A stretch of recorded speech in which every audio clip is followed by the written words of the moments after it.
యెహోవా మీ మధ్య ఉన్నాడు, ఇక మీదట మీకు అపాయము సంభవించదు. జెఫన్యా 3:15. ఎక్కడైతే 2-3 ఉంటారో అక్కడ వారి మధ్యలో నేను ఉంటాను అని అన్నాడు దేవుడు. మన హృదయంలో కూడా దేవుడు నివసిస్తాడు.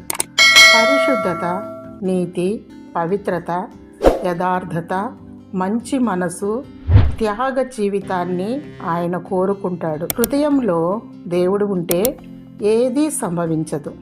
ఒకవేళ ఏదైనా విపత్తు జరిగినా దేవుడు కాపాడుతాడు. తన కౌగిలిలో, తన రెక్కల చాటున నిన్ను భద్రపరుస్తాడు.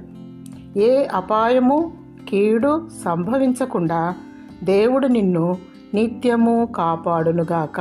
ఆమేన్.